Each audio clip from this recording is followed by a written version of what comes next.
I just walked in and I said, hey, my name's Alex. I'm here to see the copiers.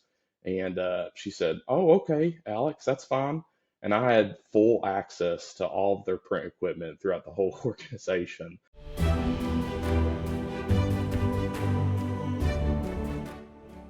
Welcome to Outbound, where we talk about strategies and tactics to help you build deeper relationships with your ideal customers. I'm your host, Joseph Lewin, and on the show with me today is Alex Garner. Alex, welcome to the show. Why don't you go ahead and tell us a little bit about yourself? Well, thank you, Joseph. I appreciate it, and it's really an honor to be on the show. I love what you guys are doing and how they're helping sales reps like me. So, in brief, my name's Alex Garner. I am an account manager for Prosource Technologies, based out of Cincinnati. I live in Eastern Kentucky, Prestonsburg to be specific, and my territory is Eastern Kentucky, and so I'm focused on reaching accounts in Eastern Kentucky, helping them take their print solutions specifically from inefficient processes to making them automated, reliable service, and streamlining all of their print solutions. And I'm also a pastor in Eastern Kentucky, and a father and a husband, so that's what I spend my time doing. So, Alex, what is your secret sauce for building relationships with your customers? Yeah, it's really no secret. Obviously, it's the whole purpose of this show. It's prioritizing relationships fundamentally by doing what other reps or account managers aren't doing. And a simple way that I try to separate myself is by bringing hot, fresh donuts to accounts. And so instead of just walking in trying to talk about speeds and feeds and copiers and toner like the other account managers that are walking into accounts doing, I try to lead with some warm donuts and fresh conversations that way. So, Alex, can you tell me about a time when bringing those fresh donuts and building that connection has paid off for you? Yeah, I've really seen it pay off specifically in the education space, K through 12 education spaces. My wife being a high school math teacher here in Eastern Kentucky, and me having brought donuts to her high school before, which is not a current account of mine. But in that district, actually, I use this tactic, and it makes the whole staff get on Team Alex or Team ProSource when this rep is providing donuts for the teachers that are working so hard there. But it separates myself in that, one, it shows that I care about the account and that I'm investing my own money and resources into just providing a small token of appreciation of what they're already doing. And so, for example, this one instance when school kicked back off in August, being a pastor as well, I provided, multiple boxes of donuts and then just gave him a note that said, hey, praying that you have a great school year. Didn't mention anything about copiers, didn't mention anything about, future opportunities to sell them equipment. Because I didn't want it to be about that at that moment in time. I didn't want them to think that, oh, I'm just doing this to get to, point A to B. It was really just an open-ended, here's a gift from me to you. Thank you for what you do for our community. And that effort has led to hardware sales for me. So it has worked out in that end. But more importantly, I've been able to gain relationships that I can connect with through that simple means of just providing donuts. And let's be real. If someone doesn't know who you are and you're walking in with fresh donuts, you're going to get a conversation. You're going to get hey, what's your name? Who you with? Thank you. Why are you doing this? So it really is a great way to break the ice. Actually, I hadn't really thought of this until right this second, but for a little while I was working at Chick-fil-A and I was doing some marketing stuff while I was working at this one specific Chick-fil-A. And we were doing that. We were getting Yeah. sandwiches or cookies and bringing it to specifically schools in the area and dropping it off. Okay. And we had some different events that were coming up. So we would, drop off a whole tray of food or a thing of cookies or whatever and be like, That's hey, we're awesome. just around the corner. And yeah, Yeah. people love it when you bring Yeah. uh, a dozen chocolate chip cookies or, Yep. a bunch of Chick-fil-A sandwiches. It's like Yeah. it really works The wonders in building rapport man, with people. yeah, and the quickest way to my wallet is through my stomach. And so if anyone wants to get me to buy something, I mean, the best way for that to happen is to offer me some free food. So Yeah. So what are some practical steps that people can yeah. take to build that rapport? And I know look kind of Hmm. different potentially depending on what industry you're in, but how would you recommend that people go about building genuine connection and relationship like that Yeah. before the sale? Yeah. Well, and I do want to I do want to preface this in that, I'm getting ready to come up on my first year. So next month will make a year that I've been in, explicit sales role. Previously this, I've just been a full-time pastor. And so, um, I have experience in relationships, but I was new to the business of sales. But really, we said this before we went live too, Joseph, is that, I don't have, thousands of dollars worth of sales training, but I have, many hours, thousands of hours of experience in building genuine relationships. And that's what I want to encourage people as I get ready to share this is that, you can be new to sales, but exceptional in building relationships that lead to sales.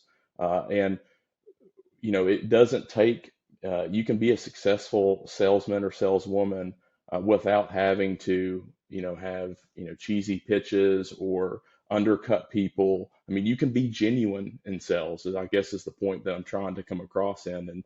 And how I achieve that, it's by doing the simple things. I really believe that face-to-face interactions are still king in prospecting. Yes, I still send emails, I still make phone calls, but I spend 90% of my prospecting time out on the streets with business cards in hand, and sometimes donuts, but just trying to enter into those face-to-face conversations. Because I try to view it as, how would I perceive this? And, I've never once really given a sales phone call any opportunity or any light of day. Emails can get lost in the shuffle, but if I'm meeting somebody face to face, if I do the homework before, I know the key decision maker. I know them by name. I can request, I'm Alex with Prosource. Is Danny available? And I can get into his office. Then that's an opportunity for a genuine conversation. And really, what I look for, secondly, is a conversational piece. And so, just me personally, I, the first 5 seconds that I'm walking into somebody's office or an organization, I'm looking around. What's on the wall? What's the degree on the wall? What photos are on the wall? Is there anything that I can connect with that I can start a genuine conversation that is outside of the solution that I'm trying to sell? That way, no matter where the conversation goes on what I'm trying to sell in terms of a solution, I still have a conversation piece in which can further the conversation and allow that relationship to still have a foundation. And an example of this is I was at a large car dealership about a month ago, walked into a lady's office. She was the office manager there. And I immediately saw a Tom Brady uh, portrait behind her desk. And that led me into follow, hey, are you a Buccaneers fan or a Patriots fan? And we spent 10 minutes talking about her fandom for Tom Brady, that included laughter, jokes. And I've always said if you can get somebody laughing with you, then they're going to give you 5-10 minutes of their time. And so because you've already built that rapport, that relationship of without even outside of here's a quote, here's a proposal, here's a solution, here's what I can bring to you as an organization. So find a conversational piece, break the ice with something that's already of interest to them because you see it in their office.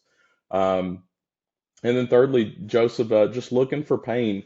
If my solution, as specifically being in the print industry, if what I provide as an account manager, if it can't drop costs on print, if it can't boost workflow efficiency, if it can't make their life easier, in terms of how they print, copy, scan, fax, how they are trying to go paperless, whatever it may be, then I really don't have a solution and I'm wasting their time. So ask open-ended questions. You know, on a scale of 1 to 10, how would you rate your current provider? Have you seen a dip recently in your current, service from your current provider? Are there any workflow pains that you're currently experiencing? So look for pain, and that's just another way in which they see that, hey, this guy's not just trying to throw a proposal at me, but he actually wants to study my workflow process so that he can be a true partner and not just a vendor, that who just wants my money at the end of the day. Partnerships are always looking to how we can help the client succeed, how we can help the business succeed.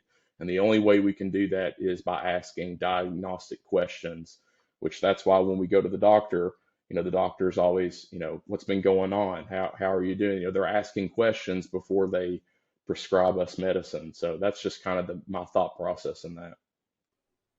Yeah, I love. I'm totally on board with what you're sharing. It really aligns with a lot of the things that I think about sales and that we talk about on the show. And it's really, how can I build genuine relationships with people? And is there a way to get a face-to-face meeting with somebody? And I'm with you. I mean, a lot of the times it ends up being more of these virtual conversations for me, and where um, just with where I'm located compared to a lot of the companies that we work with. But just figuring out a way to have at least an online conversation where it's one-on-one, and having that genuine connection that way.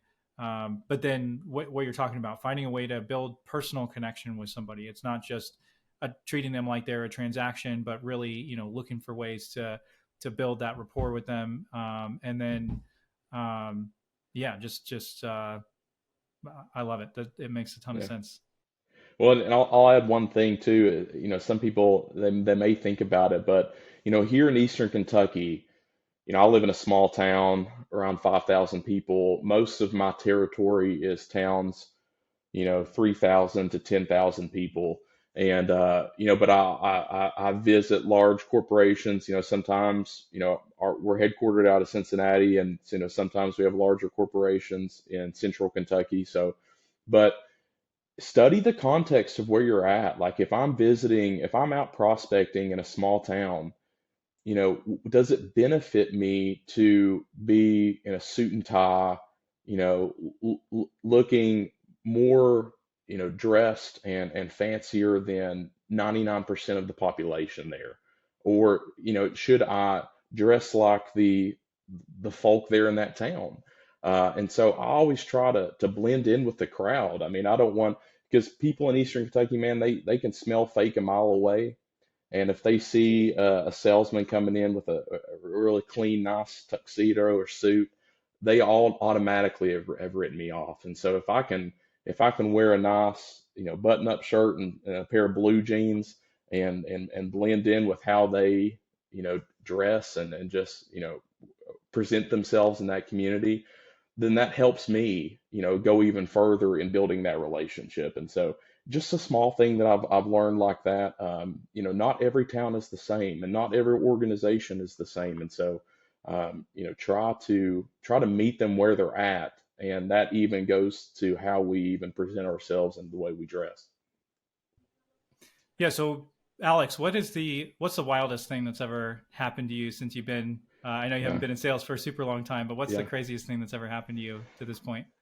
Well, I'll say two things. One was I was curious on if it would even work, but so the first one is I went to it was a fairly large account of a competitor of mine, and I had a strong belief that if I said that I was with ProSource, that I wouldn't get very far. The secretary, the guardsman of the accounts would shut that down pretty quick, and so. I just walked in and I said, hey, my name's Alex. I'm here to see the copiers. And she said, oh, okay, Alex, that's fine. And I had full access to all of their print equipment throughout the whole organization. And it just allowed me to see what they had and take some notes of how I thought, down the road we could benefit them. But That was pretty wild experience. I didn't think that that would work at all. Then secondly, there was a cold call, and it was in Pike County, school. It was a complete cold call. Just walked in, was asking, hey, how can I help you guys? This is what I do. I walked out of the school probably 15 minutes later with a contract, their current contract, a scheduled print assessment. And I mean, that was like 15 minutes, and I walked in not even knowing the That's amazing. principal's name. And so I was like, well, that's pretty wild. That doesn't happen very often. So, and it hasn't That's happened awesome, man. again to me yet, but that was pretty crazy. Yeah, but you keep that consistency of pounding the pavement and you're bound to hit it again. It works. It works. I love it, man. Yeah, well, Alex, thank you so much for joining me on the show today. Really appreciate it. You shared some great insights. It's an honor, man, and a privilege. Thanks for having me.